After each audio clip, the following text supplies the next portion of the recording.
untuk mengambil sebuah keputusan itu harus menjunjung yang namanya hormat. Apa yang tertulis itu dari kesandikan. Sehingga dalam pleno itu juga masing-masing menyajikan sesuai dengan apa yang diketahui. Kalau ada yang kurang disampaikan atau ada yang belum tahu diingatkan bahwa apa yang saya bicarakan ini sesuai dengan ini, mohon dipertimbangkan. Terlebih pleno dalam mendapatkan sebuah pelanggaran atau temuan maupun terhadap laporan dari semua unsur yang berusaha untuk melakukan laporan. Karena dalam tahapan kampanye kita akan diperhadapkan banyak masalah, banyak persoalan yang juga akan dilakukan kepada kita sebagai penegak keadilan ini. Maka sesuai mekanisme dan prosedur yang dituangkan dalam undang-undang kita nomor 8, sehingga diperhatikan sikap pleno itu bukan dalam surat atau tidak surat. Yang dilapor ini atau yang datang lapor ini pas saya tidak suka, maka saya tidak. Atau karena ini yang datang lapor ini saya punya favorit, saya punya simpatisan, maka rem-rem. Tidak. Saya sampaikan supaya apa yang dilakukan pleno untuk menetapkan hasil kajian lapor dari kajian awal diplenokan sesuai dengan prosedur, sesuai dengan normatif. Kajian itu kajian hasil analisis pikiran. Kajian itu kajian hasil analisis berbasis yuridis, sehingga apa yang dinarasikan dalam kajian itu yuridisnya tetap dipakai. Dasar-dasarnya juga tetap pakai. Yang tadi kita sebutkan sehingga kita mengganggu atau dipelintir ataupun disoroti bahwa kita melakukan sesuatu tidak berlaras, tidak pernah ada dasarnya. Kenapa saya harus sampaikan ini? Supaya apa yang dipersoalkan oleh publik kita mempertanggungjawabkan apa yang kita kerjakan. Dan apa yang kita kerjakan sesuai dengan apa yang kita tahu dan sesuai dengan apa yang tertulis. Jangan kita mengada-adakan, apalagi dalam hasil analisis atau kajian awal itu berdasarkan hasil pertimbangan pikiran. Pertimbangan-pertimbangan manusia sudah kita lakukan. Salah satunya upaya-upaya mitigasi pencegahan itu pertimbangan manusia. Termasuk pada saat kampanye juga ada pelanggaran. Maka kita sebagai pertimbangan kemanusiaan kita juga menyampaikan hal itu juga tidak boleh. Ini sudah cukup kita lakukan, dan mudah-mudahan teman-teman yang bisa mencerna. Karena sesaat lagi ini kita akan hadapi satu tahapan sangat mudah-mudahan juga. Tahapan ini dalam strategi kita mewakilkan sepanjang apa yang sudah dilakukan di hari ini sedikit berbeda dengan kampanye yang dilakukan 2020.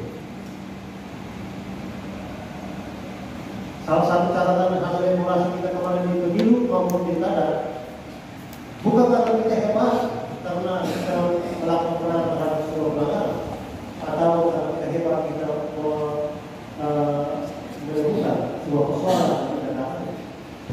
Juga kita hebat karena kita tidak ada menangani sebuah pelanggaran maupun tidak ditemukan persoalan-persoalan yang didapat apa yang didapat. Karena tiga fungsi kita utama itu cetak awal dan tiga harus berjalan selaras seirama. Jangan kita lihat pada tindakannya, kemudian tidak baik yang namanya cetak, kemudian tanpa melalui kita awasi, kita tidak mengetahui apa yang namanya cetak.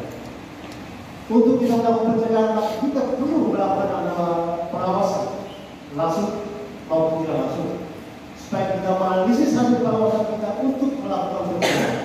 Maka hasil pengawasan terhadap tahapan kampanye yang sudah dijalankan, seluruh formal yang dicatat silahkan yang kembali untuk melakukan analisis kira-kira potensi-potensi yang akan terjadi ke depan masih sisa 53 hari ini, 23 hari kampanye ini, apa yang terjadi ke depan. Kita harus mampu menganalisis untuk mencapai yang namanya cerah.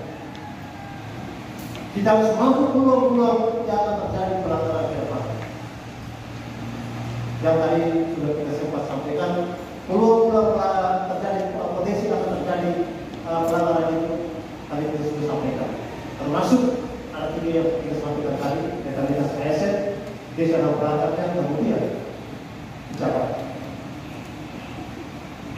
Sekiranya hari ini juga pejabat yang tidak sebutkan tadi, khususnya pejabat daerah, bisa kita harus mampu. Karena hari ini bukan hanya di Melaka, seluruh Indonesia pasti membicarakan soal pejabat daerah. Sekali lagi, terhadap pejabat daerah bukan di Melaka, seluruh Indonesia pasti berbicara soal itu. Mau atau tidak, suka atau tidak, demi aturan Bawaslu ada, maka demi aturan juga Bawaslu harus tegak terus pada.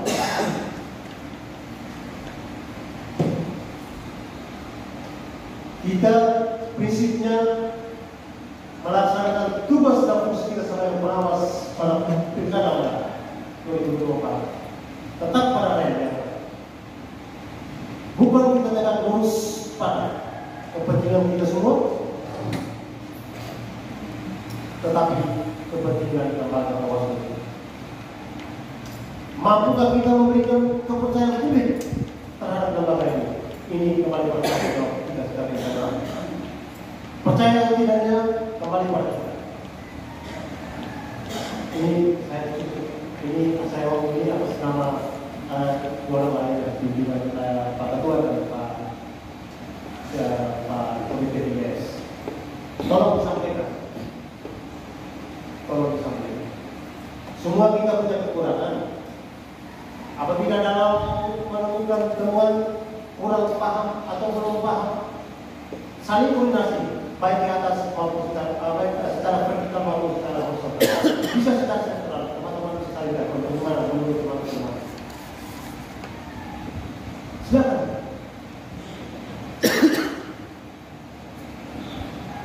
Karena kadang kita juga termasuk saya. Ruang atau waktu untuk bisa baca buku yang tebal ini tipis. Tipis bukan karena bukunya tipis, tetapi waktunya tipis untuk membaca. Siapa tahu data kita semua sudah dahulu membaca. Bukan kita tidak tahu tapi belum baca. Bukan tidak diatur tapi belum kita lihat. Nah ini yang kita harus saling mengisi. Itu hal yang kedua. Kemudian hal yang terakhir, tidak mau merasa hormat kita sekalian. Kebetulan juga masih ada beberapa pers, teman-teman pers juga masih ada. Saya kira hal terakhir ini off the record supaya bisa kita